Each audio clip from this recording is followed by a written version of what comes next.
Fam, what's good? It's Kyle Henderson of BamaInsider.com coming to you from beautiful Tuscaloosa, Alabama. Man, it's good to be back. The college football season is finally here. Alabama will start practice on Thursday, August 4th. We had a chance to hear from Nick Saban today, just a smidge. We're going to get to hear him in full go on Thursday afternoon. We'll bring that press conference to you right here on Bama Insider. What's up, Hunter? I see you in the comment box. Tim, what's up? I miss my fam, man. You guys good? We're going to have the call-in show. Remember like 4 or 5 years ago, we started the call-in show. If you go back and watch some of those call-in show episodes, maybe we'll bring someone tonight and kind of look how far we've come since those, since 2014, the dark ages. We used to use like OBS and, all those systems. It was crazy. Last night, I thought we had a fantastic show. Again, the call-in line is at the bottom of the screen, 205-850-1994. We have a new call-in number. We had a great show with Andrew Bone. Thought he did a fantastic job. He always does, right? And I think he's certainly been crushing it on On3 on Bama Insider. So if you're new to the show, if you're just getting here, you go to Bama Insider. We basically just moved the name from Rivals, now part of On3, and we'll get to our first caller in just a minute. Wanted to run through a couple things while we have you guys on, and definitely hit the thumbs up, like, subscribe. I appreciate you guys. All the super chats, everything that you guys have for me, I really appreciate it.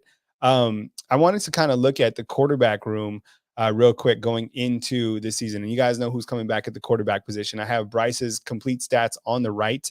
And then I'll notate Jalen and Ty's stats from A-Day. But as you can see, Bryce Young comes back.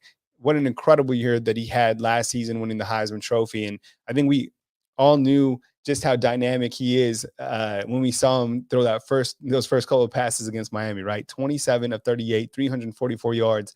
Then against Mercer, he has 227 in light work. Against Florida, tough game on the road, 240, Southern Miss 313. And if you kind of continue down to that backstretch when games really got tight, you kind of looked at that Arkansas game, 31 of 40. That was just mind-blowing. 559 yards, a school record. Against Auburn, comes back, leads Alabama to a dramatic victory. 317 yards. Wasn't his best performance, nearly just below 50%, 25 of 51. Against Georgia, lit it up. 421, and then the Natty, he had 369, 181 against Cincinnati. When you look to the other quarterbacks in the room, you got Jalen Milroe and Ty Simpson. Jalen Milroe coming back as the number 2 quarterback. We've all seen him inside the weight room. He looks fantastic. Jalen Milroe during the spring game, 11 of 23, 149 yards, a touchdown. Ty Simpson thought he had some good pop on the ball, 5 of 12, 43 yards. And we'll take our first call of the night, and we'll get it started. Hey, you're on the line with Kyle Henderson. Who I'm on the line with, and where you calling in from? Hunter from Hartford, Alabama. Hey, what's up, Hunter? How you doing, man? Good to hear you, man. It's been a minute. I'm good. How are you, man? Man, it's good to be back. It's good to be back talking some college football, man. So where do you want to start? I mean, we got, I kind of wanted to get people's take because I put together the offensive breakdown. I got some good feedback on that. But where you want to start, man? It's your show. Take it wherever you want to go, Hunter. Yeah, so you're talking about the offensive, depth chart. Is that what you're referring to? Yeah, I guess so. I mean, a lot of people talking about the offensive line, and rightfully so. I mean, people feel that I had Emmanuel and Cohen kind of switched at the left and right guard position. But I mean, kind of getting everybody's take in here. What's kind of your take, kind of going into the first day of practice tomorrow? Well, I'm really high on J.C. Latham. I mean, I like what he was able to do at the end of the season last year. I think that he can provide some meaningful depth at that position. I mean, we just got to trust that the coaches know what they're doing, and they will find a group that will be the best unit as a unit together. Mm-hmm. But I think that JC can come in and provide some of that depth that may be needed at the position. Yeah, I think when you look to that offensive line, and thanks for calling in, I appreciate it. The call-in line is at the bottom of the screen. You look to J.C. Latham as, I think, one of the players who could certainly have a breakout season. And I'm kind of curious to get your take on the other side at that tackle position. Do you feel that it is going to be Tyler Steen as the guy who emerges as the other tackle who gets on the field for Alabama? It could be him, or it could be potentially Elijah Pritchett. Mm-hmm. He's an interesting recruit because I felt like watching his tape, he should have been a 5-star. Mm-hmm. Yeah, And so we'll have to see.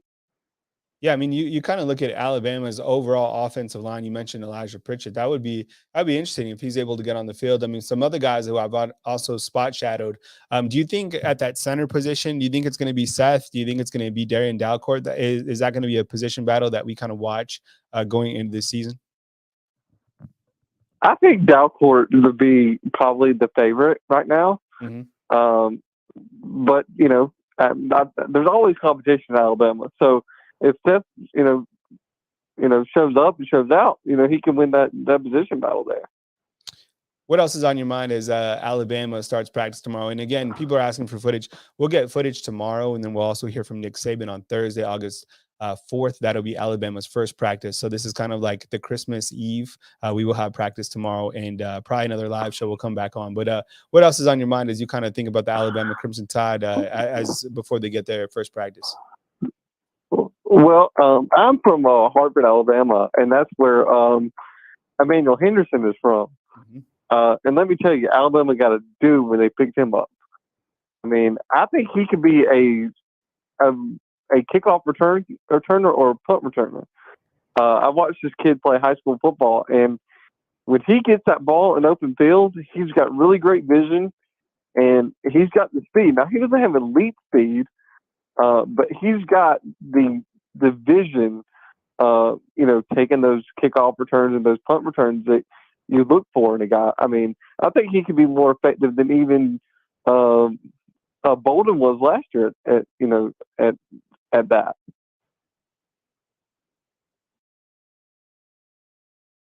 And you certainly got to have, when you look to this entire running back room, you got to have some guys at that special team spot that can make things go. I know Coach Saban has mentioned Jermaine Miller is a guy who is really impressed. But we appreciate you calling, man. We're glad to have you back on the call-in show. Please call again throughout our entire, season. You always have such good feedback, and thank you for leading off the show. We appreciate it, man. Hey, and congratulations on those move to On3, man. I really like the platform, and shout out to Bone for telling that story last night on the show, man. I thought that was really cool for him to share that kind of story that he did last night. So shout out to Bone for that. Yeah, no doubt, man. Thank you very much for calling in. We appreciate it, man. All right, bye-bye.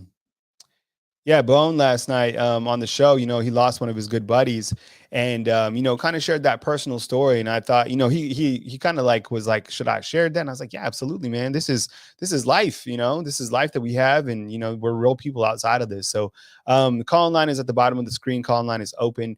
Here's a look at Alabama's quarterback room. As you can see, people are really excited about Jalen Milroe. And just to kind of rewind to what he did during A-Day, 11 for 23.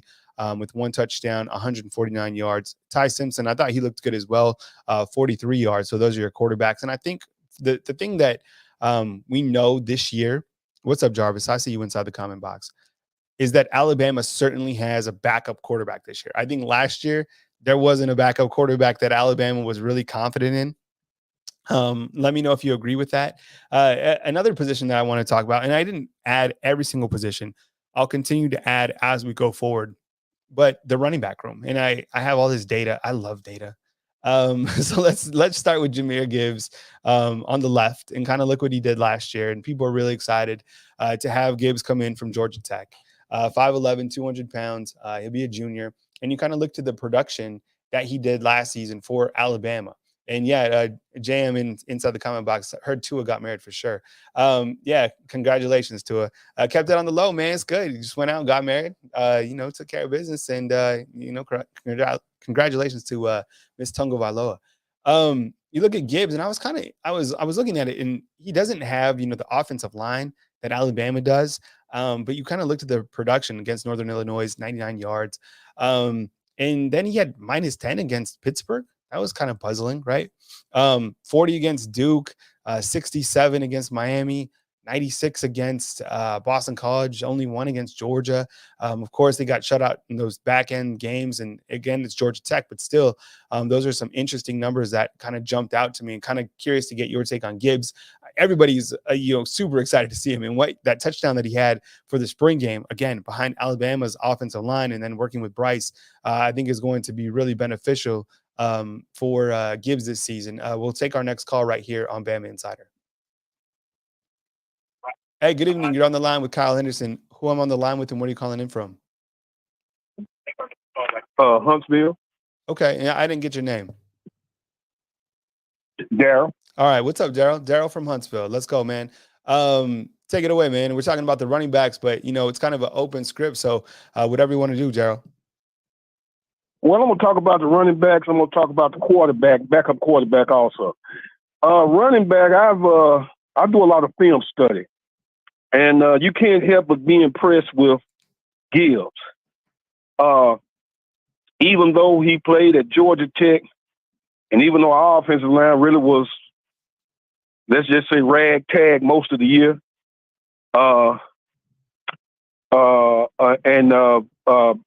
B-Rob still had a good season. He didn't have a spectacular season, but he had a solid season. And if we can shore up our offensive line, we should have. I'm looking for Trey Sanders to have a big contribution also. Mm-hmm. And of course, the incoming freshmen, I'm impressed with them. So I think the running back room is solid. And on the quarterback, the second string quarterback, Milroe, last year, I thought they didn't put him in a position to use his best abilities till he could, hone his passing game. Mm-hmm. There were no run packages for Milroe the whole year that I saw. I mean, the 3rd and 1, Wildcat, none of that. I was shocked that they had no packages for him. On the line with Darrell from Huntsville. Darrell, I think you bring up a good point. When I was looking at Alabama's offense last year, they kept Bryce in pretty much the entire game for everybody, probably outside of that Mercer game when we did see a little bit of Jalen Milroe. They did sprinkle him in some, but again, I think you're right. And, it's hypothetical, and Bryce was fine last year, but I think in terms of development, you would have thought that Jalen Milroe would have got on the field a couple more times just to see what he could do, develop him, put him in some games. But then again, it's the SEC. And, one of the things that I've learned covering the Alabama Crimson Tide over the last, several seasons is that Coach Saban wants every player that is a first string player to play the entire game to be 4-quarter ready. And he doesn't like to just sub in guys when Alabama's up. I've had to learn that, and I've kind of questioned that of get some other guys in towards later of the game, but that's just kind of how Coach Saban rolls. I think when you look, I love your take on the offensive side when you're talking about the running backs, because you have Gibbs and you have Trey Sanders. I think those guys are going to be such a great package. I also have, and of course, you have Jace and you have Roydell. Those guys were limited because of the injuries that they had. But my goodness, each of those guys, I strongly feel, could probably start at a lot of programs across the country. Jace is a very complete back. Roydell, as you know, he's a big, powerful back. Both those guys listed at 212 right now. And as you said, Jamera Miller, Emmanuel Henderson, even those young guys making waves. But when you look to Gibbs and Trey Sanders, I think each of those guys brings in something that I really like, and that's the ability to catch the football out of the backfield. Did you know, Darrell, that, and I think I said this on one of my shows recently, Jahmyr Gibbs last year was rated as the #1 pass catching running back by Pro Football Focus, which I think is exceptional, because you look to when Alabama's offense, when you had Najee Harris and the things that he did, I think he caught 42 passes out of the backfield. I don't think that Brian Robinson caught the football as well as Najee. I think that Brian Robinson is a great back and he's a great power back, but I think you need with Alabama's offensive scheme, you need a running back that can catch the football, and that kind of adds another dimension to the overall schematics of Bill O'Brien's offense or whoever's offense it is. Yeah, I agree with you, because B-Rob, he was not a polished pass catcher. He caught some passes, but he was not polished by any means, and his route running was kind of shaky. And also, I'm looking for an improvement in the slot. Mm-hmm. Because give Slade his credit, but if he caught the ball, he was not explosive. He was just a possession receiver. He was almost like a smaller tight end. I've seen Leary, but I'm just not impressed. Maybe I didn't see enough of him, but he didn't impress me. I didn't see any explosiveness. When you saw Waddle, you saw explosiveness when he was a freshman. You saw the ability to make you miss. You saw the ability, if you're not there, I'm leaving you. You saw that. But with Leary, I have not seen that. And on the offensive line, I know somebody else wants to call. I'm not going to hog the show. The offensive line, what happened to the Brockermeyer brothers? Are they just are they have been proven to be not what we thought they were? Because I've heard nobody even mention their name in the last 2 years. Thank you, Kyle. Yeah, I appreciate you. Thank you very much for calling in. We'll get to we'll talk about the Brockermeyers. Look, I think that the Brockermeyers, they just got here a couple seasons ago. I mean, I think everybody wants Tommy especially to just jump on the field and be a starter. Some guys develop at different points. What's up, D-Love? I miss you too, man. It's all good. I'm here, man. Rest easy. We can we're fam. We're gonna do this. And I think with Brockermeyer, it might just be a case it's going to take him some time to develop. I think a lot of people probably have him on the transfer watch list just because that's the world we live in. I don't know if he's transferring. Let's just kind of wait to see how he develops within this coming season. I mean, he's a redshirt freshman, so we'll get another taste of him this year to see what he can do. And I think when you look to the slot position players, Darrell said he wasn't too impressed with Christian Leary. I think that Christian Leary has some good speed. I think he can, cause mismatches from that slot position. I agree with Darrell in the sense that, Slade was Slade, right? That's what he was going to do. He's going to be a possession slot receiver. I like a receiver who could really stretch the field from that slot position. So you look to Christian Leary, you look to JoJo Earl. How about Aaron Anderson, right? How about Aaron Anderson at that slot position? I think there's going to be some healthy competition within that spot for that slot. How about Isaiah Bond? I don't know I would assume that Jermaine Burton will be the X. He's kind of that number one receiver. I would imagine that Tyler Harrell is going to be the Z, which is a guy who can really stretch the field. And I think the slot is going to be wide open for business. I think there's a lot of guys who can potentially play that slot. I was looking at some film of Alabama recently. Again, the call-in line is at the bottom of the screen, 205-850-1994. I put Cam Latu here at this slot. It's a H spot for the tight end because Alabama does like to have a tight end here. And what they'll do is they'll do a zone read with Gibbs, and then they'll get the football out to a tight end, or they'll use it as a blocking tight end on that outside so that Cam can basically crash on the inside and then Gibbs can run behind Steen in Latu, if that makes sense. So I think that's why I put him here in this particular formation. I'll add more formations as we go, but the X is on the outside, which would be Burton. He's going to be lined up on the line of scrimmage, and I think he's going to be he should be the guy for Alabama, right? That receiver position. Now, I did this graphic before the show to kind of look at what Burton did last year. And again, the call-in line is open at the bottom of the screen, 205-850-1994. This is Jermaine Burton kind of at a glance last year. Didn't get the football as much as the receivers here at Alabama get the football. So let's kind of just take it for what it is. Against Clemson, he had 2 receptions for 11 yards. Against UAB, he had 92 yards. There at the bottom against Missouri, he had 76 yards. Against Bama, the first game, he had 36 in the SEC title, and then in the title game, he had 28 yards. So not an overwhelming sense of production, but I think from what we gather and what we hear is that Jermaine Burton certainly is a vet as compared to other guys that don't have that veteran ability for the Crimson Tide. I also put up Tyler Harrell, and we can kind of see what he does, what he did at Louisville. And you look to his production, kind of that big play threat, right? Not a lot of receptions, but a lot of yards after the catch and kind of that big play ability from him. one reception against Ole Miss, against Florida State, 2 for 63 against Wake Forest, 1 for 75, Virginia, 2 for 100, Clemson, 2 for 76, and then against Air Force, 4 for 80. So I kind of, when you look to Tyler Harrell and what he could bring to Alabama, look, it's hard to compare any receivers to any receivers because Alabama has just been absolutely loaded over the last couple of years. But I think that Tyler Harrell, how they're going to use him is in that Jameson Williams role, right? A guy who can be split out on the outside that can really create mismatches with his speed. Call line is open 205-850-1994. My name is Kyle Henderson of BamaInsider. Really excited to be here. Really excited to be talking some college football with you. It's been a long time, honestly. I remember when we started this a long time ago on YouTube, and now you kind of look to all the YouTube shows that there are.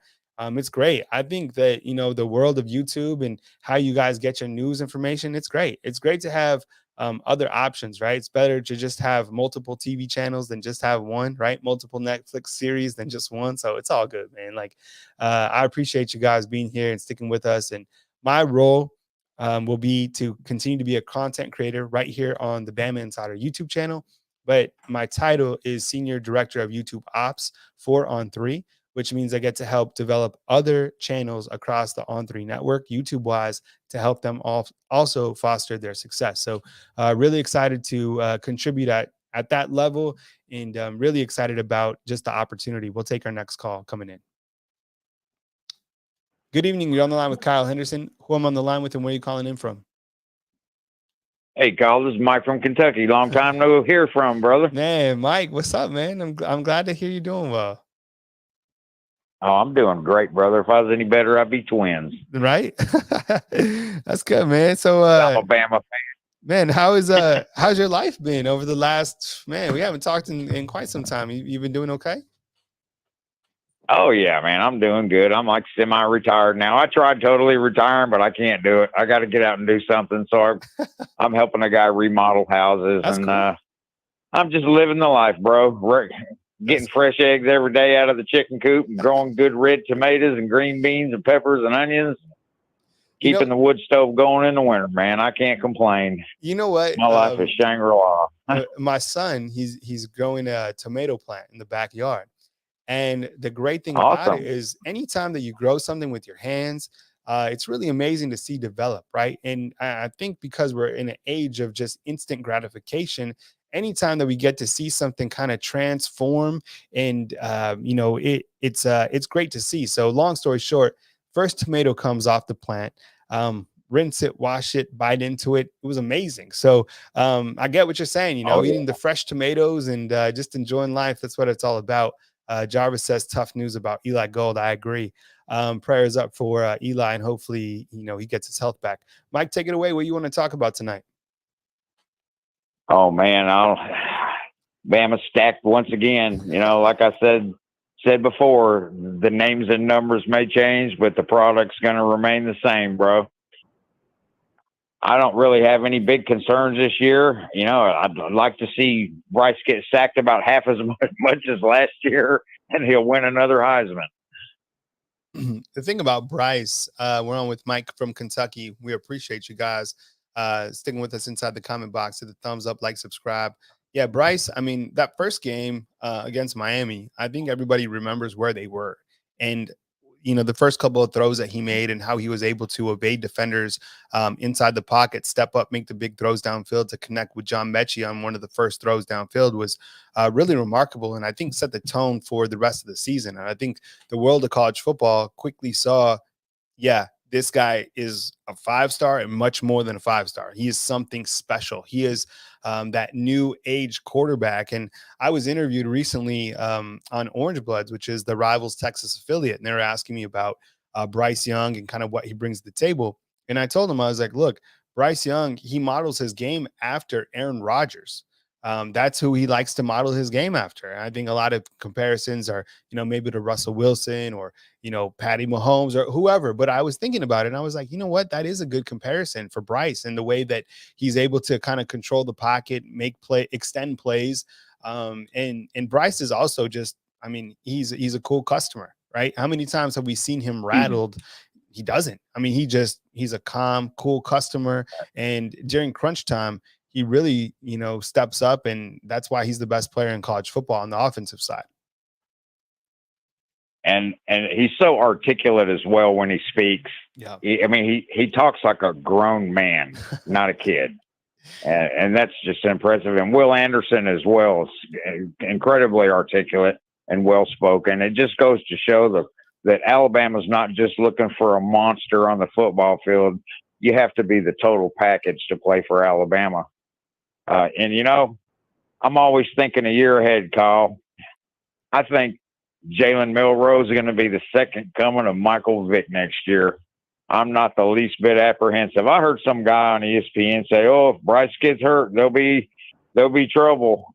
I think we can win a title this year with both our quarterbacks. What do you think?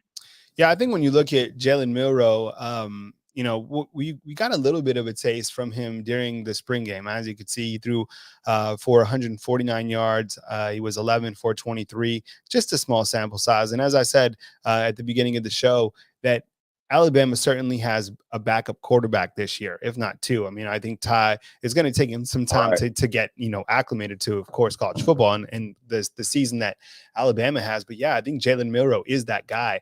But let me bring this up to you and to everybody else out there, because when we look to recruiting, I think it's also important. And I wouldn't be surprised if this happens. Thanks, Bombs. I appreciate the super chat.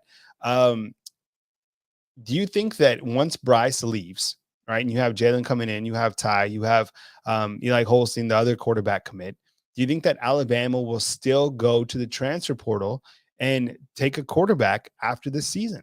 What do you guys think about that inside the comment box? I certainly am in that group now, and I'm not saying that is because I don't believe in Milroe or Ty Simpson's abilities. I just think that's the world of college football. So, I mean, and to kind of back that reasoning up, did anyone of you guys know last year that Gibbs would be the starting running back going into the season, or Jermaine Burton would be the starting wide receiver? That's what I'm saying. Like, none of us even knew that, and now here these guys are at that position going into the season. What do you guys think? Well, to tell you the truth, doesn't Saban usually have at least 4 guys in the quarterback room? I mean, he might, if something just really good comes along, he might go to the portal. Mm-hmm. I think we're in pretty good shape. And, there were some fantastic receivers in the portal this year. I mean, how can you say no to those guys? That kid from Louisville, I mean, if he's as explosive as he looks on film, would he average 30 yards a catch last year? I mean, and it just adds competition. Nothing's a guarantee at the University of Alabama. It's a battle. Your toughest competition's at practice. Yeah, every single day. Playing for Bama. And I think that's the way it should be. And I think, I don't know. I think that's the way it ought to be. And I think Saban's, how can you question that guy? I mean, I'll go along with him until the day he retires. Well, I'm gonna get off. Good to hear from you. I appreciate it, Michael. Thank you so much for calling in, man. We'll continue to do this, but I appreciate you calling in. All right, man. Take care. All right. My good friend Mike from Kentucky. We'll go ahead and take our next caller right now. We'll start that right now. Good evening. You're on the line with Kyle Henderson. Who I'm on the line with, and where you calling in from? Hey, this is James from Mississippi. I'm sorry, I missed your first name. James. James, what's up? James from Mississippi. Go ahead, man. Take it away. For my, for what you were saying about the quarterback situation and going in the portal, I think it has to be an outstanding quarterback that's in the portal for Alabama to really consider, for one. And for two, I think with the quarterback room, we are good. Mm-hmm. We're on with James from Mississippi. I just brought up this point, if you're just joining the show, that I'm asking, after Bryce leaves for Alabama, do you think they go into the transfer portal? It's a hypothetical, right? Hypotheticals are always tough to answer because you're like, I have no idea. Thanks so much for the super chat. I appreciate you. Inside the comment box, CBS Speaks Life. Thank you very much. And look, a lot of people have are really confident in Jalen and Ty. Me too. And even, the quarterbacks that they brought on board, you have 2 quarterback commitments from the class of 2023. I just think, being the fact that the transfer portal is what it is, and, these names come in and out. I mean, who knows what's going to happen, and who knows what players are going to stick around from Alabama. But the point is, I think that Jalen Milroe is certainly capable enough. I think we can all agree on that, to lead this team if his name is called. Would you agree with that, James? Yeah, I do. Because due to the simple fact he adds that other element with the running game. Okay, because you can put multiple disguises in with him and Jermaine Gibbs, and forbid Bryce go down, but you can add that other dimension with Milroe with the running game, and he does have a strong arm too. So with that being said at hand, yeah, he'll take over and we'll be just fine. That's what I believe. What else you got, James? Also, with that being said, I just want to say continue to do the good work that you're doing, Kyle. I'll be trying to catch it every night, but sometimes it be hard due to my schedule and everything like that. And also, I'm just really excited about this team because you don't really see any weaknesses with this team. The offensive line is a concern, and maybe the cornerbacks may be a concern also, but hey, I know they're going to both be fine. And I know they're going to protect Bryce, and I know on the back end with the pass rush that we got, the corner's going to get the equal opportunity to make plays in the backfield. Well, I appreciate you calling in, James. Please call again next time. We appreciate your support, man. All right, man. You take it easy, man. Roll Tide. Roll Tide to you, man. All right, we'll jump in our next call in just a second. We got a 912 and an 843 in the queue. Appreciate the super chat up top. Looking at the running backs, I want to get your take inside the comment box. When you look at the running backs, you got Gibbs, you got Trey Sanders. Let's spot shadow Trey Sanders. I kind of feel like, excuse me, we haven't talked enough about Trey Sanders going into the season. You look at kind of that middle tier, later in the season when his number was called, right? You had Jace and then you had Roydell. Both those guys go down with injuries. And then you have Trey come in and against New Mexico State. By the way, I don't know if you guys know, but I went to New Mexico State. So it's so crazy that since I've been here, New Mexico State and Alabama have played twice. It's so crazy because I get to see some fam and some people that I know come up from Las Cruces. It's really amazing. He scored a touchdown in the game against Arkansas, 1 carry, 3 yards. Auburn, 10 carries, 23 yards. Georgia, 6 carries, 21 yards. Cincinnati, 14, 67. That was a game that I thought, was good to see him get some reps. And then against Georgia in the Natty, 2 carries for 5 yards. Other running backs, Jace before he went down against Southern Mississippi, he looked great, right? 12 carries for 97 yards. And then Roydell Williams got some good work last year against Southern Mississippi as well, had 100 yards. And against Mississippi State, 78 yards. I really like his running style. So I want to get kind of your take inside the comment box about the running backs, especially, Trey Sanders and kind of your take on Jace McCullough as well, because those are guys we haven't talked about. Let's take our call right now from the 912. Hey, good evening. You're on the line with Kyle Henderson. Who am I on the line with and where are you calling in from? Hey, Kyle. It's Kyle from Georgia. I ain't talked to you in a long time. How we doing? Kyle from Georgia, man. What's up? How you been? A long time no talk. I got the beard, I got the backwards hat, but we're still doing the same thing. We're talking Alabama Crimson Tide football. I hear you. I'm glad you finally getting to the man side of things and grow that beard on out now. I mean, yeah, beard life is a different life, right? It's a different lifestyle when you have a beard. Oh yeah. You gotta have the beard oil and all that, so you don't be itching and all that kind of stuff. But you really do. Wait, before we start, the beard oil is life, and it's not just like a gimmick. Like you have to have beard oil. Like that is part of it. That's part of the daily regimen. Yep, you got to have it. You got to have it right after you get out of a hot shower, put it on. Man, it's the best. And you got to check out, I know we're talking about football, but you got to check out BearBrawlerBeardProducts.com. Okay. I think the guy's based out of North Carolina. Okay. He's got one called Winter Mint, and it's got peppermint in it. And, man, it feels good. It's got like the tingle to it. You know what I mean? I'm writing that down now. Okay, I got you. Winterman. All right, so take it away, Kyle. What you got for me, man? Hey, just to jump back on the quarterback situation. I don't think we're gonna jump in the portal and get no quarterback, man. Jalen Milroe is built like a running back. He can run, we know that. But seeing him in the spring game, his footwork, his arm talent, he's getting it, man. So Jalen Milroe is going to be the starter next year if Bryce decides to go to the NFL. Eli Holstein, Dylan Lonergan, man, we're stacked in the QB room. Wait, did you just say so? Wait, Kyle's from Georgia, and I can hear dogs barking. You know, dogs, Georgia. So, but I think that's my Dotson dog. But I ain't no Georgia fan. But I got to listen to them talk and run their mouth over here. But you know how it goes. And you said if Bryce decides to go to the NFL, I think Bryce is going to the NFL 100%. Look, a lot of support for Milroe, and rightfully so. I mean, my goodness. I mean, Alabama. Look, Jalen. He was a well put together quarterback, right? Mac Jones. They added a lot of weight to him.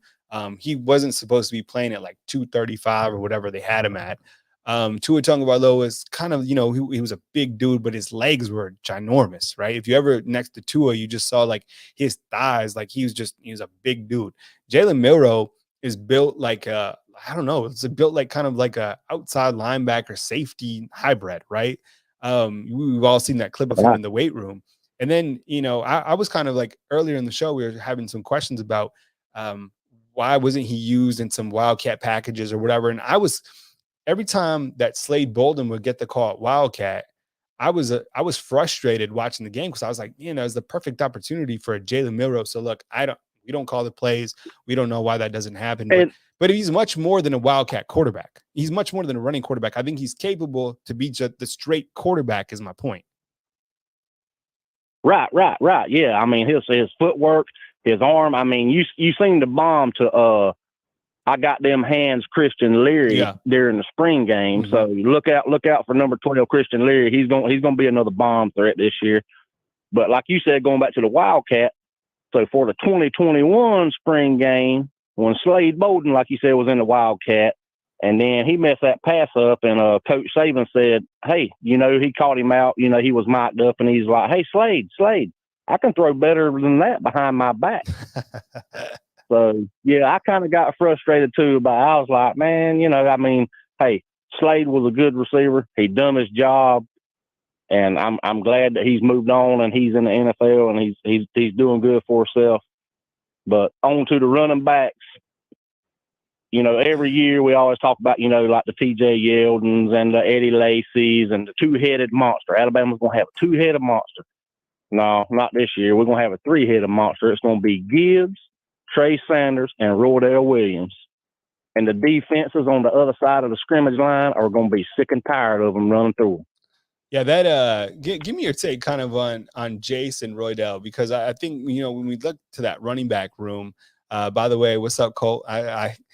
Colt is in the other room with my son, and they just super chatted me 99 cents, and we appreciate it. Give me your take on Jace and Roydell, because we've talked about Gibbs, we've talked about Trey Sanders just a little bit, but I mean, I have so much respect for Jace and Roydell, and especially what they bring, in terms of, their overall ability. I mean, this running back room is just phenomenal. These guys shouldn't be overshadowed. These guys are key components of this year's team. Absolutely. Oh, yeah. And I don't like to compare players. Coach Saban don't like to compare players, but the running style and the speed that Jace has reminds me of T.J. Yeldon. Yeah. That's not a bad comparison. Just a wild man. I mean, and then, you're going to have your power back in Roydell, and then Trey kind of, like I said, I don't like to compare, but just looking, Trey reminds me of a Josh Jacobs. Wow. Okay. Yeah. The thing about Josh Jacobs, though, and then we learned this later. I mean, everybody knew it about Josh Jacobs, was just the power that he had as well. I mean, you look at what he's doing for the Raiders, and you look at kind of the successes he's having now in the NFL. He wasn't overused at Alabama. I think he just kind of bided his time, and then the opportunities came. He did such a great job. By the way, we just got a super chat for $100 from David. We appreciate it, David. Thank you so much right here on our YouTube channel, man. Really means a lot that you guys are back here supporting us right here on YouTube. So $100 super chat. We'll leave that up on the screen. Kyle, I want to ask you real quick, just swap over. We've kind of kept this show offensive centric. Maybe we'll talk about the defense soon. But when we look to, don't get me on the defense. when we got this defense lined up, man, I mean, your take on this defense. Back. DeMarco's back. Jordan Battle's back. Kyrie, Eli Ricks, Dallas Turner, Will Anderson. I think Jamil Burroughs is going to be the man at nose guard. Jamil Burroughs is going to be the man. He's going to be the next Mount Cody. Jamil Burroughs. Put it down. He's going to be the man. Yeah, well, we appreciate you calling in, Kyle. I got to get to another call, man. But but one more question. It won't take but 30 seconds. Yeah. Are we going to get any footage tomorrow from fall camp? Yes, 100%. Yes, you will. Oh, man, I can't wait. Hey, keep doing what you're doing, Kyle. I love your show. Cool. Take it easy, Kyle. See you, man. Take it easy. All right. Before we get to our next call, we got an 843 in the queue and a 716. Get right to you. Let me get to David. Yeah, $100 super chat. Get your question answered real quick. Do you think Gibbs will have more than 1,000 yards? It's interesting that you asked that, because on Prize Picks is basically a site that you do over/under betting, right? It's just, is this going to happen or not? I think the total for Gibbs is under 1,000 yards. And when you look to, and I think it's interesting because when you look to kind of the production that he had last year at Georgia Tech, and granted it was with Georgia Tech, I mean, he didn't have that many big play opportunities with that offensive line, but I think I think he's going to go for over 1,000. So yes, but how are you going to mix in these guys? Trey, Jace, Roydell, even some new blood coming in, right? Is it going to be a running back by committee? I don't think so. I think Gibbs is that guy. Curious to get you guys' take inside the comment box. So maybe that's a question for the night. Do you think that Gibbs is going to have more than 1,000 yards this season? Yes or no, inside the comment box. I'll take my next call. It's 843. I'm going to start that right now. Hey, good evening. You're on the line with Kyle Henderson. Who I'm on the line with, and where are you calling in from? Hey, this is Tabias out of sunny Phoenix, Arizona. How's it going, Kyle? Hey, what's up? Tobias, I mean, I thought you weren't you up in Fresno? Nah, I've always been in Phoenix, from Montgomery. Got stationed out here in Phoenix. I got out and I just stuck around. I got you. Okay. All right, man. What's up? Well, love it here. Well, thanks for calling in. We've been talking mostly offense. I sprinkled in a defensive question, but it's your show, so take it where you want to go, man. Hopefully I get your salary since it's my show. I heard you're doing pretty well, But anyway, but couple of things though. I know a lot of times it's funny how the media every year when Saban brings up something, they say he's threatened, he's scared, the game has passed him by, and all he does is adjust. And I think this Fanatics deal they got is probably a better deal for the players and say, hey, here's a couple of grand to come here. Yeah. Because I think the money's going to be bigger, and you don't have that pressure the coaches saying, I don't think Saban's would come to it anyway. Where it's, you got to play this 5-star. Because we all know, all the media talks about Alabama got 5-star, 5-star, 5-star. Mm-hmm. But there's a lot of 4 and 5 stars in Alabama that didn't pan out, Mm-hmm. And it just happens because you don't know till these guys get on campus. Mm-hmm. And I think that's a good thing. But one thing I got to touch on real quick. Like when Bryce Young goes to the NFL next year after this season, the media, the hot take media and these pundits cannot say he had a track team receivers. He had his world-class offensive line. Because what he did last year, especially against Georgia in that Auburn game, where he lost the receivers and at Auburn, when he had that bad offensive right on the right side of the line, and he still led in the victory and put balls in place against Georgia. To me, that shows a lot about that kid, Yeah, I think so too. I mean, there was a couple of things that really stood out last year, especially in crunch time when you look to Bryce and kind of that late season production. I mean, backs against the wall against Auburn. I mean, kind of let's look at those final games starting at Arkansas. I mean, that was crunch time. I mean, look at those defenses that Bryce Young was posed up against, right? Arkansas, Auburn on the road, Georgia twice, Cincinnati. And the thing about Cincinnati, I mean, you look to the production for Bryce, you look to 17 for 28. And if you're looking at like that, you're like, well, what happened in that particular game? Thanks for the super chat again, TBS. We really appreciate it, man. $30 so far on the super chat. But Cincinnati's defense had those defensive backs, and that wasn't part of the game plan, right? The game plan was to run the football, right? And to kind of take the air out of the game. I mean, Cincinnati had a good defense. Whether you thought Cincinnati was good or not, they were good, and their defense was good. So the game plan was to stay away. But then you look to what he did against Georgia, 421, that SEC title game. And let me ask you this. Do you feel that Bryce Young's deep ball ability got better as the season went on? I certainly did. There was a play where he saw, I think it was Mechie in the back right of the end zone. He kind of directed him and then he hit him. It was a really remarkable throw that he hit. So like, I think his deep ball got better, but that's a great question that you pose. Cause like he loses Mechie, he loses Jameson Williams. This year he has new receivers, new offensive lines. So it's going to be really interesting to see what he can do with kind of that new personnel around him. Yeah, and I wonder how, like, in reports on Tyler Steen looking, you don't need him to be Chris Samuels, just be a rock and be productive. But I know it's like one thing is Jermaine Burton, where people can't look at his numbers. You got to look at how Georgia runs their offense. Their offense is tight end based, run 3 yards in the cloud of dust, 2008 Alabama. And so that's probably why he transferred. He wants to make the league and get his numbers up. But like the running back position, I think those injuries were kind of flew under the radar because Brian Robinson played his butt off, but they didn't have that home run threat or that guy in the backfield that could take a swing pass and get you 10 to 12 yards. And I don't think Jameer Gibbs is going to get 1,000 yards because of all these guys they have that's going to get touches this year. Yeah, that's kind of what I was asking. I mean, that was a great question, from David, our big super chatter tonight is saying, is he going to have over 1,000 yards? I mean, look, does he need to have over 1,000 yards? No. But will he? Possibly. I mean, I guess it kind of just depends, week by week, but I think all those running backs, if they're healthy, you got to get them fed, not because it's like the right thing to do. I just think healthy running backs in a gauntlet of a season that the SEC is going to be more beneficial for the team overall.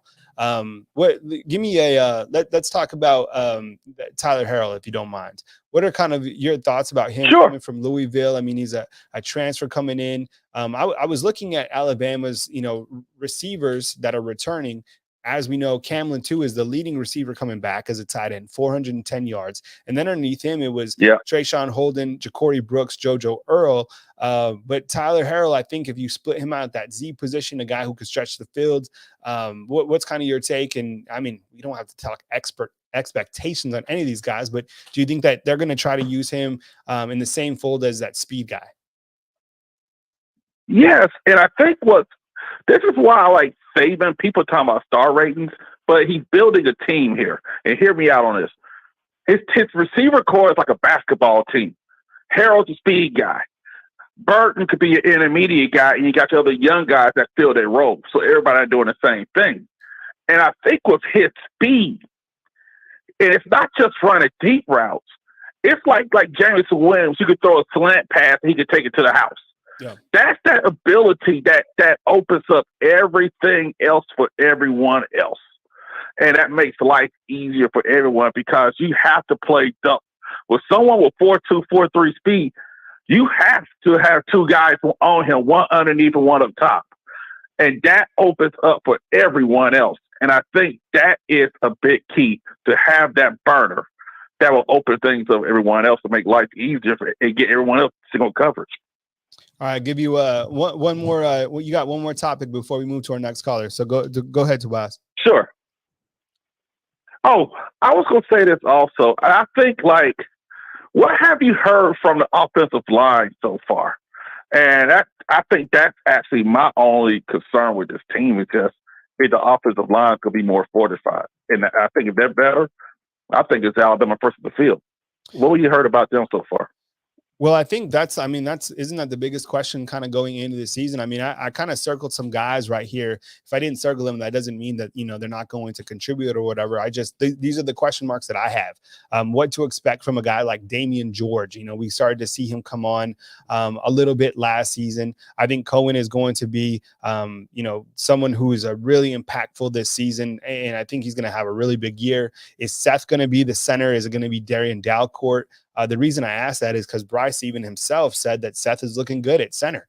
J.C. Latham, I think a lot of people have big expectations for him. Could he be the next guy? I mean, you look to the guys who have continued to filter out of the IMG Academy. I think J.C. Latham continues that pipeline along with Tyler Booker. Look, Tyler Booker is a young gun, but I think coming in, he has the size. I don't know about his ability, but I think that, because he's coming from a program that's well established, he should be ready to go. Tyler Steen, that's the guy that we're all eager to see. And then you have kind of your vet of that group is Emil Ikior. So a lot of questions about that offensive line. We just got another super chat in from Buck. Hey, Big Buck, we appreciate you, man. You're always on our shows, man. Thank you so much, guys, for the super chats. Really means a lot right here on Bama Insider. But there's kind of a look at your offensive line. So I got to get to my next caller, but I appreciate you being here, Tabias, and catch up with me on my next show. Hey, Kyle. Appreciate it, man. Congrats on your new career move, man. I saw that on Twitter. Congrats, man. All right, man. Take it easy, man. See ya.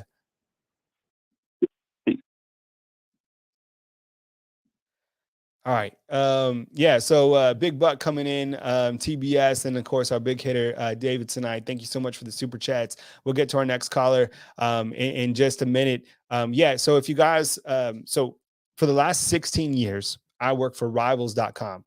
Treated me very fairly, helped me put money on the table, or food on the table, rather, for my family for 16 years. I mean, I started this way back when I was in college.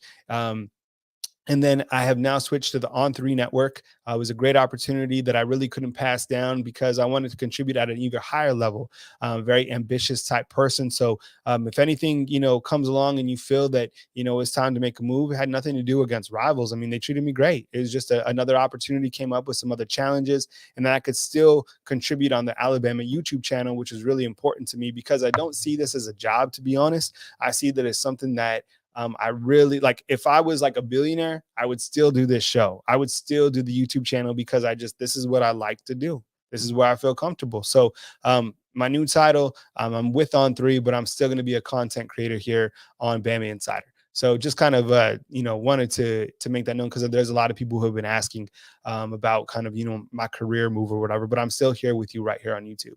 I'll take my next call. We got a 716. We'll take that right now. Hey, thanks for waiting. You're on the line with Kyle Henderson. Who am I on the line with and where are you calling in from?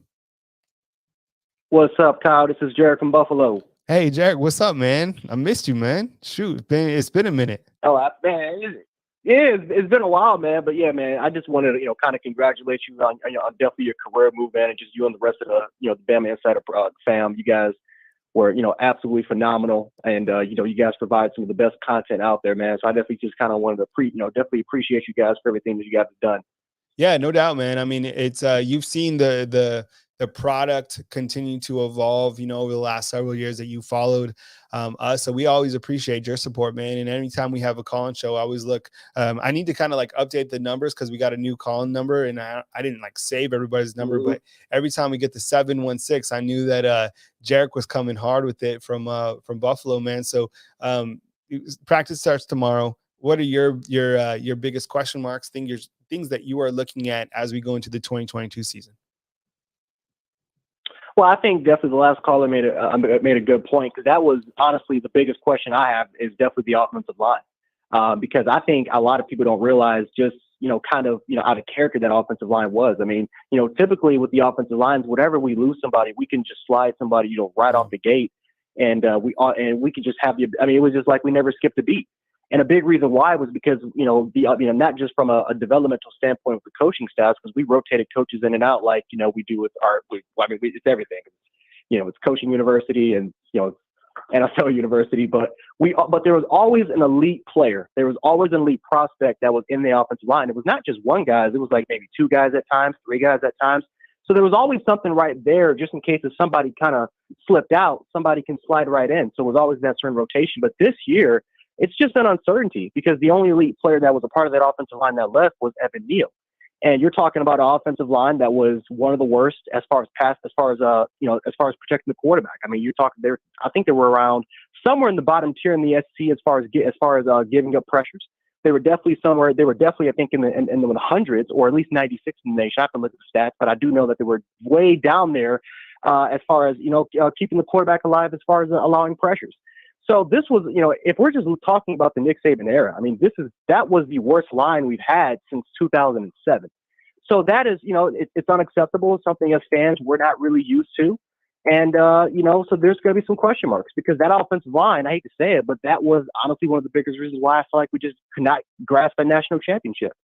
Again, we want to be against a tough Georgia defensive line, which, you look at that line and it's incredible. Some of the players that are going to be on that Georgia team for this year, were a big part of that rotation from last year. So, definitely Georgia's going to have, huge expectations, and those guys, very similar to us, they can rotate their players like it's absolutely nothing. But if we want to try to win that national championship this year, it's on the offensive line. That's got to be the biggest improvement because again, we have a running back that can create space, that can create lanes without having the offensive line, but there's only so much you can do without really having that much help. And again, you got to protect your quarterback. I mean, this is the name of the game. You have to protect your quarterback. So right tackle, it's a question mark right there because Damian George, last year he looked slow. I mean, he looked slow and his technique was kind of off, and that was kind of a weak liability. We had to push our center and Chris Owens out to right tackle because of the lack of depth that we had. We got Anthony Steen, but Steen is projected to replace Emmanuel at that left tackle spot. So right tackle spot I have a concern with. Right guard Emil Ekiyor had an off year. He lost a lot of weight, so maybe that's kind of a sense of motivation that he wants to be better, and that he wants to become the player that he was back in 2020. But center wise, I think Seth McLaughlin's that guy. I'm confident in that. But Javon Cohen, we got to see him kind of make a step up. It's a fixable change because I like Eric Walford. I like the kind of productivity that he had at Kentucky and some of those guys that are now drafted in the NFL. You get notable names like Darian Kennard. But just overall wise, that is the question mark for me is can that offensive line, can they be better than what they were last year? Can we potentially get back to that elite status? Because before it was never a question mark, but now it is. On the line with Jerrick from Buffalo, one of our top callers, a seasoned caller, if you will. So Jerrick, do you feel that Emil will be the right guard and then Cohen will be the left guard? That's what you said, right? Yeah. Okay, so I'll go ahead and we'll continue to watch that because I've gotten some feedback on that. So continue to update that kind of as we go forward. What's your take on the defensive side? I mean, I basically drew up just one of the formations. I didn't add the nickel or the dime, so I don't have the star position players out here. But do you feel that kind of going into camp that there is going to be a position battle at corner between Eli, Kyrie Jackson, Kool-Aid, or you think those guys all get rotated? Give me some take on the defense. I definitely think that it's a possibility that we could get a rotation. From what we've been hearing, Kyrie Jackson's taking some strides to his game. Eli definitely has the ceiling. He definitely has the ceiling out of all the players to be a first-round pick. I mean, you take a look at what he did at LSU back in 2020, and just going back to his high school career at Mater Dei, where arguably he's one of the best cornerbacks to ever play that position. So the talent has always been there with him. But, of course, he did suffer a shoulder injury from last year. I think it was around a torn labrum. I could be wrong about that, but I do know that it was a significant shoulder injury, which took his place out. So, he did play in the spring game, so that's so much positivity. But we're going to have to see. Kool-Aid, again, has all the talent in the world, but, he can be a little bit too aggressive to a point where he kind of bit off a lot of some fakes. And so you kind of, again, you look at the playmaking ability. Eli Ricks and Kool-Aid are probably the best playmakers in the secondary. But, again, Kool-Aid was young. He was young, and he was beaten a lot last year. So we're going to have to see what strides are going to have to be taken in place. Again, Eli still has some question marks about whether he can recover from that injury and he can be that guy. And then, again, Kyrie Jackson, it's just all about experience. He got in during that. He got in late in the Cincy game, and he played in that Georgia game. And, again, it wasn't entirely on him, but you can tell that some of the inexperience and just some of those tools kind of need to be refreshing up a little bit in order for him to take that next step. So, I think that there is going to be a cornerback battle, and I wouldn't be surprised at all if there is some sort of rotation. I definitely think the star position is going to be a battle between, from the looks of it, looks like Brian Branch and Malachi Moore. That is going to be a battle because those are two guys that can start for any program in the nation. And they're two completely different players. One is more of an enforcer. One is more of a run defender, more of an enforcer. But again, man coverage and zone is not, man coverage is not really the best for him. While you have a player like Malachi Moore, who's more of a zone coverage type of guy. I mean, that's a guy with tons of playmaking ability. But as we've seen before, maybe he's got to get healthy. But some of the man coverage ability, he needs to get better at that. But you can't deny the instincts and how they can use him and Branch off the edge as that extra linebacker. It's extremely important. So Bama, I mean, they're rich. I mean, this defense is incredibly rich with talent. When you take a look at just the combination of talent and experience, then it's definitely, I believe, going to be the strongest part of the team. Hey, Jerrick, I got to run to my next call, man. But before you go, I just want you to tell you that you got the number. Please call in. Please give me your take. We want to continue to have you a part of the show, whether I'm leading the show, Mick. We're going to get our hosts rolling. So be sure to save the number, call in. I got you at the 716. We appreciate you, Jerrick. Absolutely, man. Kyle, man, you have yourself a wonderful night. All right, man. Appreciate it. Good to ride with you. All right, my good buddy Jerrick out in Buffalo. We got a 559, a 256, and a 256 in the queue. I'll get to you guys in just a minute. Jerrick, talking about the defense. Like I said, I only built out this particular defensive formation. I didn't add the nickel or the dime where you do have other players kind of rotating in. I kind of looked at the defensive line right here. Of course, on the outside edge rushers, I think that's going to be the best tandem in all college football, but I think you can mix and match within here. So Justin Ebogbe, Tim Smith, Byron Young, are those guys going to be it? I have no idea. I'm just, putting them there. I think it could make sense. I want to get your take as we continue with the show. We will take the 559 and we'll continue the show right here on Bama Insider. Yeah, I appreciate you hanging in there. Thank you so much for waiting. You're on the line with Kyle Henderson. Who am I on the line with and where are you calling in from? Hey, how's it going, Kyle? This is Tabias from Fresno.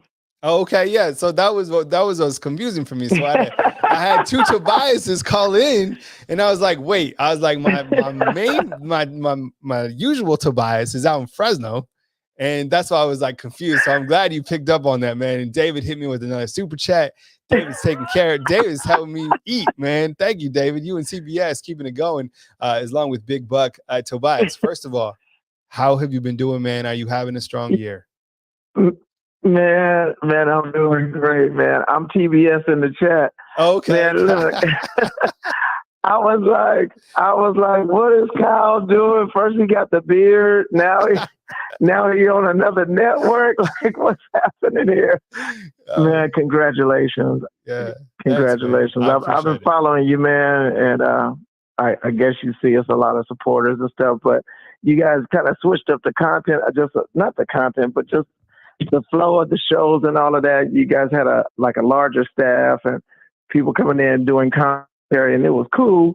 But I remember you back in the podcast. Well, when I was only listening to you on podcast, and then it came YouTube, and so it's been a long journey. And because I would only listen to you and Steve M. Smith, and so you guys always was providing that out, especially in the off season, because we'd be hungry for something, and then you guys would put on those little clips of somebody, and it's crazy how we be sitting up there watching.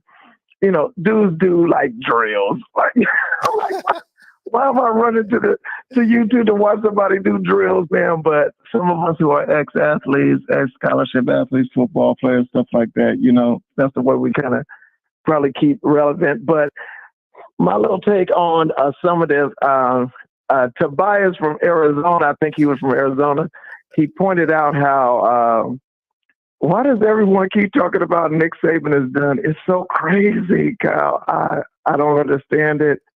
Every year or 2 years, He's like done. Oh, he's scared. And I can't believe it's like these are people, you're going to have their job in a minute. You're going to have some type of big ESPN contract. These people are on TV, Kyle, and they're going through this whole, oh, he's scared. And he knows that he can't compete with Texas money and all of this kind of stuff. And I'm thinking, are you crazy? I mean, he's not scared. He's just letting you guys know what what the ramifications of what you're doing is going to do. So it's good to see Nick Saban and Alabama kind of make a sidestep, and now they're doing well in the recruiting. I do feel this though, on the real, Kyle, that having a number one recruiting class is not that it doesn't matter, but I don't think it matters as much in the transfer, portal age that we live in now. Because in the off season, you have the offensive tackle that came in. Yep. Jameer Gibbs came in. Yep. Burton came in. Yep. Ricks came in.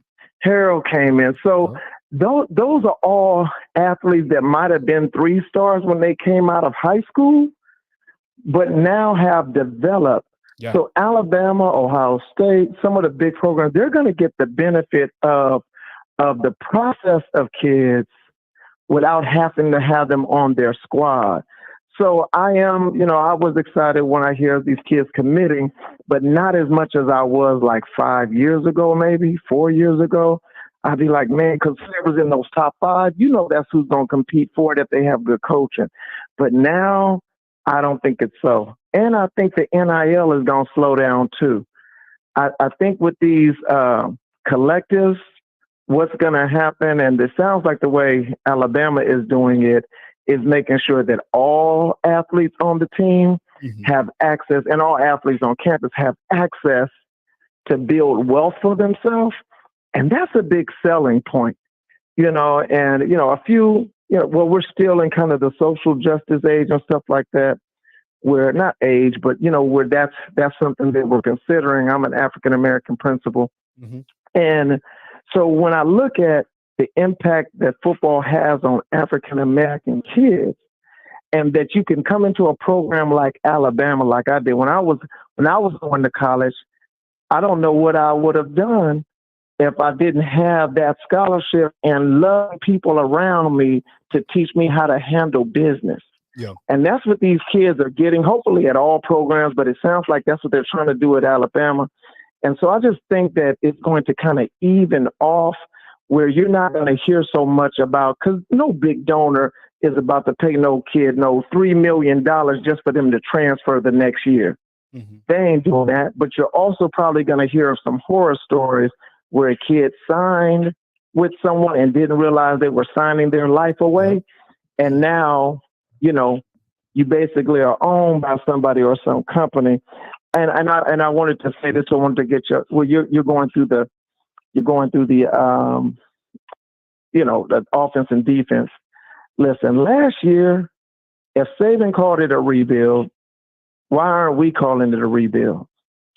That's what he called it, and I agree with him. We all, as fans, agree with it the whole year. People forget that Bryce Young, that was his first year actually starting. So what they saw was a lot of hiccups from Bryce Young, too. He grew. When you look at the last caller, wonderful caller, man, that guy is awesome from Buffalo. But, like he said, Kool-Aid was only in for like 3 or 4 games. Think about that. Yep. Both of our corners were out in the national championship game. Emmanuel was hobbled. We were a clone of ourselves, and we still went into the fourth quarter and was about to win against this big, bad Georgia. People are changing narratives right now. Alabama was a better team than Georgia. Mano y mano. I don't care how many people they put into the draft. Because when they squared up in the SEC championship game, both healthy, you saw what it was. And it was very clear that O'Brien earned his money in that game. And I think he did well in the championship game, too. Last point. Our defensive line I think we're going to have some shooting stars. Their names didn't get called a lot last year. I'm not sure about everyone losing all this weight, but, I got to trust the nutritionist there because we got pushed around and was on some roller skates a few times because Toll, I hope he developed, he might be listening, so I don't ever want to talk about kids, but he wasn't getting his fits last year. He was missing a lot of fits, so I know he's real cerebral and stuff like that. So our bigs, DJ Dill was on roller skates last year. No disrespect, DJ Dill, because you're an awesome kid. All of them are awesome, but they were on roller skates with a run gap fields. That's what was going on. That was not a Pete Golding issue. That was a kid not filling lanes issue. So hopefully with a year under their belt, they can come back and do something different. But I think our D-line actually is going to show up this year, and it's going to kind of steal the show. Anyway, Kyle, man, great seeing you back on the regular, because for a while, and I'm like, I went on, and I was like, that don't sound like Kyle. Who's the person? And that person is nice. I don't mean no harm. But I was like, who is this person talking? Then I look up after YouTube. It was someone else, and they was doing their commentary. I said, man, where's Kyle? How come Kyle don't want to do shows no more? What are you doing? And you would just come on for a little bit, and I was like, what's Kyle doing? He must be doing the production studio stuff or something. I don't know. But anyway, good to see you back on. Good you with On3 and all of that, man, and just roll time. Yeah, I appreciate it, man. Thank you, Tabias. I appreciate the support, the super chat, and I will catch up with you again, man. Good to be back. Good to talk to you, Tabias. We'll catch up next time. My good buddy Tabias out in Fresno. No, I saw that in the comment box. Everybody talking about because there'll be like some bots that came on and said like nude or whatever. So if you want to be a moderator inside the chat, let me know. I'll give you the little gear icon and you can take care of that stuff. I saw it because I'm producing the entire show by myself right now. Chris Daughtry, my usual producer, he's out tonight. So all the stuff that you see on the screen, including the moderation, all the screen transitions, I'm taking the calls. I'm literally doing all that by myself, which is cool. So David, you want to be a mod, man? I'll definitely make you a mod. I appreciate it, man. You just paid your way to be a mod, so we appreciate it. I got a couple more calls to get to. We got 256s. We'll do the 256 right now, or one of the two, and we'll continue with the call-in show. Hey, thanks for being patient. I appreciate you. You're on the line with Kyle Henderson of BamaInsider. Who am I on the line with, and where are you calling in from? My name is Trey. I'm from Huntsville, Alabama. Trey from Huntsville, Alabama. What's up, Trey? You're on the show, man. Go ahead. Okay. I feel this way, and it's just near and dear. I feel like since, we have Bryce Young coming back and we have Will Anderson coming back, two of the best players in all of the country, I feel like we have to win this year because you want to go out on a great note to say that you won a national championship before you head into the league, because I feel like, if we don't win this year, I feel like it's a failure. And I know we, was in that championship game this past, and people would say, I feel like we overachieved because, you lose so many players to the NFL and everything like that. I just feel like, we have to go out and it's we in the SEC, everything, just means more. You're going to be facing the best of the teams every week. So I just feel that way. And that's just what I was wanting to say. Yeah, well, we appreciate it, Trey from Huntsville. Listen, I think you're absolutely right. I mean, every single year, we all know when we follow Alabama football that the standard is a national championship. But I think with this particular class, you look to the leadership that should already be there. If Nick Saban said last year was a rebuilding year, that's what it was. I mean, he knows the team. And you look to, and I said this several times last season, the team was sophomoric, but they punched above their belt. I don't think there was at times where that team was perfect. I think they got better as the season went on, as they became more junior-esque type team. But now you look to, and Saban talked about this at SEC Media Days. This is two important things, okay? Number one, Bill O'Brien and Pete Golding each return on the offensive and defensive side. I don't care if you guys don't like Pete Golding, Bill O'Brien, whatever. It's positive for the coaching continuity. On the other side, and probably the most important thing, is you have your offensive leader returning, the Heisman Trophy winner in Bryce Young, and then you have the Bronco Nagurski Award winner, best player in all of college football, in William Anderson returning. So with those two players returning, I mean, you guys have followed Alabama football a lot longer than I have. Has there ever been a time that Alabama has returned two of these type of players back for another season at the same time? I think it's incredible on both sides of the football. So I think you're right. I mean, look, the goal every year is the national championship. I think what's really interesting about this year, and look, we all know that Bryce wants to win the Natty, right?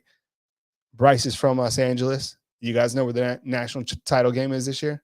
SoFi Stadium in Los Angeles. That would be incredible if Alabama's able to get there. He's able to walk out at SoFi, go back to his home that night, and crash out as a national title, as a national champion. What else you got for me, Trey? I feel like defensively, because you know, at the beginning of the season, you know, we were shaky. We didn't come together. Then, like later on as the season got better, we started getting better. But I was saying, you know, sometimes, you know, players get out of position, or sometimes, you know, coaches put you in, you know, scheme. But I don't think it's, you know, all Pete Golden's fault. I just think, you know, having, you know, Jordan Battle, Henry To'oTo'o, DeMarco Hellams, having, you know, 7 starters return on defense, I feel like it's a plus for us because, you know, another year under their belt, they want to prove that, hey, we trying to go out with the championship. And I just think defensively, we're going to be a lot better. We're going to be more consistent for the whole entire year this season. I agree with that. Yeah, I think so. And we're on with Trey from Huntsville. I think when you look at the entire defense, we can talk about William Anderson, but you're right. I mean, the 7 starters, I think when you looked at Jordan Battle, DeMarco Hellams, Brian Branch, Malachi Moore, Kool-Aid got a little taste last year, Kyrie Jackson, you bring in Elias Ricks, all eyes kind of on the interior linebacker play with Jalen Moody and Henry To'oTo'o. And I think you can mix and match the defensive linemen.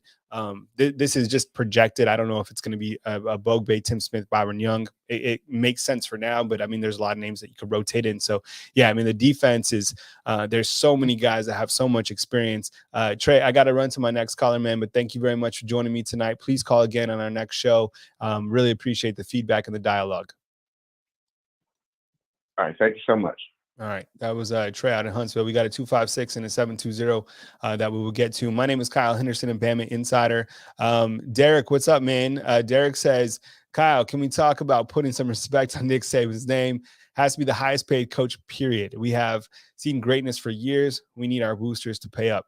Look, I think the thing about Coach Saban, I mean, you see all these guys continue to be paying more. And I mean, it's like Saban, I think, is still the highest coach. You know, is it per year? I don't think anyone has passed him. I think overall, like the contracts are larger, like Jimbo, right? And I think Kirby, but I think year by year, I think Nick is still at the top. Correct me if I'm wrong. I'll have to check the USA Today kind of rankings list. But yeah, what Saban's done is truly, well, we're never going to see it again. So I think, like, you know, a lot of people commenting today about, you know, last year was a rebuilding year for Alabama. Jarvis is saying that coach is underpaid.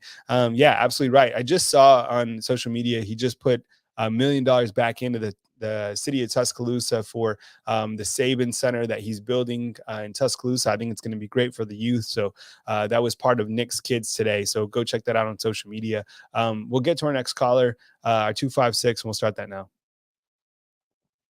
Yeah, I appreciate you being patient. You're on the line with Kyle Henderson. Who am I on the line with, and where are you calling in from? Kyle, my man. This is SPH Shaun. This is Shaun from Huntsville. Yo, Shaun, man. Look, let me tell you. It's been too long. It's been too long since I rapped. It's been too long since I rapped with Mike from Kentucky. It's been too long since I talked to Kyle from Georgia, Tabias from Fresno. I've made some new friends, and my boy Jerrick from Buffalo. Shaun, I apologize, man. It's been too long. Fam should never go too long without talking, and it's been too long, Shaun. That's facts, man. That's definitely facts. It's really, really good to hear from you. I love the beard too, man. Beard life. I like that. Yo, man. Yeah, it's good, man. Definitely. Yeah, I appreciate it. A lot of comments on the beard. Thank you. It's a different life. I feel good. I feel, I'm in a good point right now. So yeah. I'm good. I feel energized for this season, man. So take it away, man. We got practice tomorrow, Shaun. Where do we start? Man, listen. I want to tell everybody this. Roll Tide to everybody. Football season is almost in full swing. Shout out to all the callers. We're back in the house. Let's do it.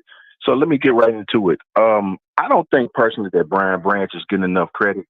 I hadn't heard Brian's name in anything. I think Brian Branch is going to have an outstanding year. I think Brian Branch, to me, in coverage, may possibly be our best DB. Wow. I really believe that. I think Kyrie Jackson is going to have a great season. He's long, rangy, good hips. I really believe Kyrie's going to have a good season. I'm not down on Kool-Aid. I'm not down on Kool-Aid at all. He's a young player, and I think he's going to have a bright future, man. But I'm hoping we get a package with Eli and Kyrie at the two corners, one at the boundary, one at the field side corner, meaning the open side of the field. Mm-hmm. Boundary meaning the short side of the field. Man, I'm really high on Kyrie. I love Kyrie Jackson. One thing I wanted to get into real quick is I want to applaud Coach Saban and his NIL game, because what people don't know is I got a chance to speak with Jalen Milroe in Atlanta. And this is before he even committed to Alabama. This was back some months ago in Atlanta at a VTO camp. Mm-hmm. And I'm going to tell you what that young man told one of the guys I used to coach with. He told him, he said, listen, I'd much rather take a slow million than a fast 100 any day. And that's a quote.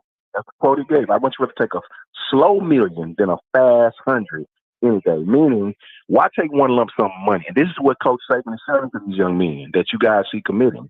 Why take one lump sum of money, when really the young guys don't quite understand that $500,000, let's just say, mm-hmm. is really not $500,000 after taxes, and you come in with all this crazy pressure. Then you got your veterans looking at you upside your head like, oh, that's the one that took all this money. Yeah.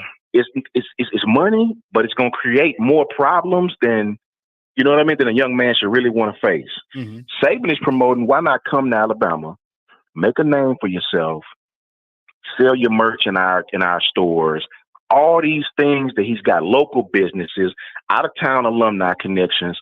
Why not come to Bama? Forget the lump sum. Come to Bama, get on the field, and then prosper through your name, through your image, through your likeness, the right way. Mm-hmm. It's NIL out there. We're not going to give you no lump sum of money. We're not going to do that because that's a waste. You know what I mean? We can't pay you, pay him, while the veterans on the roster, making what they're making. Let's just come to Bama, make a name for yourself. Look at Bryce. Look at Will. Look at Jordan Battle. These guys have got on the field, done their thing, and prospered the right way. So let Miami or whoever want to pay these guys, because that won't last long. That won't last long, because these people who are donating that money, they want to return on their money. Mm-hmm. You got kids coming out of high school that hadn't played a down of football. I'm all for NIL. I played college ball. I'm all for NIL, seeing young men make money off their name through the school.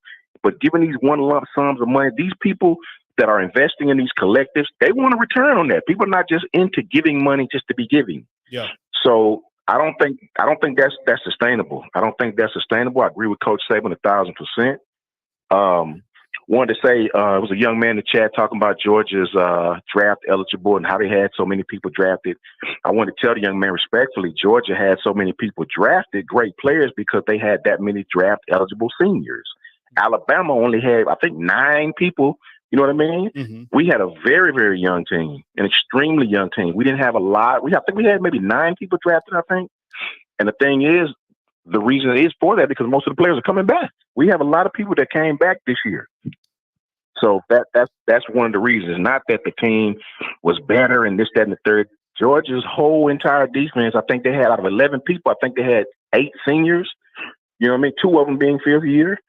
And lastly, I'm excited, man. I'm excited about this season.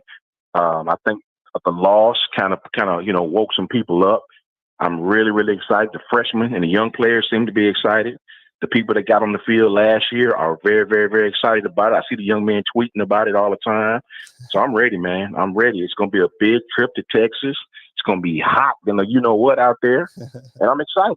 I'm excited, man. Yeah, me too, man. Everyone's giving you such good feedback, man. I'm telling you, Shaun, like, you know, when we first started rapping, I was like, oh, we got to get Shaun on. We got to get Jerrick in. Like, those are our callers. I appreciate it. Real quick, when you kind of take an overview at this schedule, you know, I know it's the Utah State's probably not even on Coach Saban's list right now because he's so automated about, you know, the first couple of days of practice.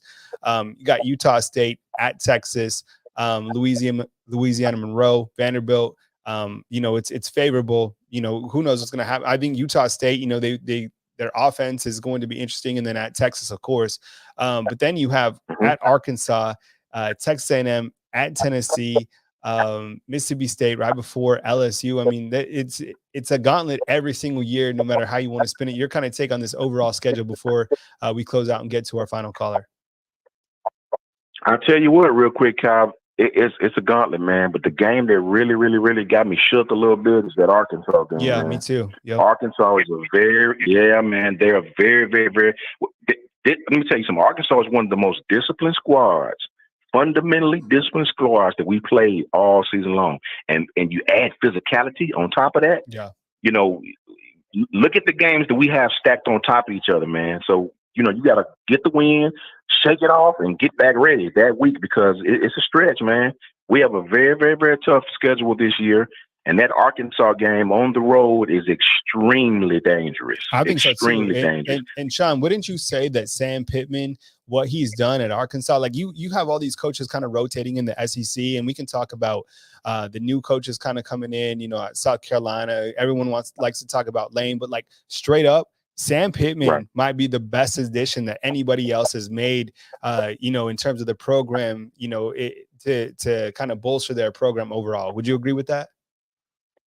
I definitely would agree with that. Sam Pittman, we used to look over the Arkansas game. We weren't weary of it by any stretch of the imagination. Arkansas has our attention.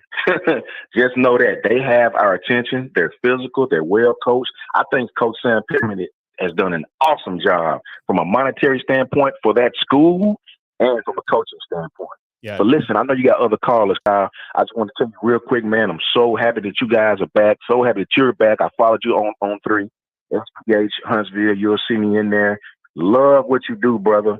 Thank all the callers for calling in, man. And as always, I will be here and continue to support. Thank you, Shaun. Stay blessed, man. We really appreciate what you provide to the show, man. Thank you very much for calling in. Roll Tide, brother. Roll Tide, man. Shaun in Huntsville. We got our last caller. We'll just jump right to it right now. 720. Let's take it. Hey, you're on the line with Kyle Henderson. Thanks for being patient. Who am I on the line with and where are you calling in from? Hi, Kyle. This is Brent from Denver. I'm a transplanted Bama fan. My mama raised me on Bama ball since my first game was Richard Todd and Ozzie Newsome. So I'm a kind of long timer, but I'm in Denver. Did you say Brent? Yes, sir, Brent. I'm Pro Point usually writing on your platform. So, but yeah, I'm out here in Denver, kind of lonely. Not a lot of Bama fans out here and lots of snow. So, but we're out here and we love it. There's not good football out here. but the West, I mean, you know, I'm from New Mexico, grew up in Santa Fe.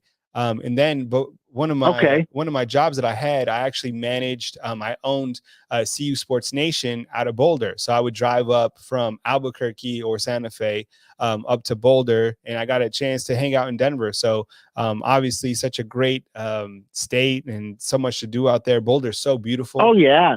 So you know, we were in Boulder for the spring game and we seen Tommy Brown and got his autograph. That's the only autograph my daughter wanted from all the CU fans was transfer Tommy Brown. And he looked at us like, are you crazy? I'm from Bama. You know, nobody knows me yet because he's still hurt. And his mama smiled and smiled at us, and my daughter smiled, and we went along our way. Yeah. So Roll Tide. I think that'll be a good fit for him, you know, considering his family. I know he's a legacy Bama, but his family's out from California. So to see him get closer to the West, you know, maybe he'll have some better opportunities at Colorado. Take it away, Brent. I mean, we have practice starts tomorrow, but kind of what's on your mind? Yeah, something more of the NIL, and maybe you can educate me on this. I'm kind of new to it. I've noticed when Peter Woods got recruited, his ceremony, and I was reading up on it, and it seemed so extravagant and like a circus and some of the items he was offering. And I kind of sat back and I said, am I behind the times? Or would this be something upperclassmen would say, sir, I know you're good. You're a 5-star coming out of high school, but you ain't done nothing for us or nothing on the field. So when is that? Am I kind of maybe being too old school? It's like opening up your eyes. This is life now. Or is that kind of too much of a circus atmosphere where it would, really piss off the upperclassmen because they haven't done anything, just like first-round picks in the NFL?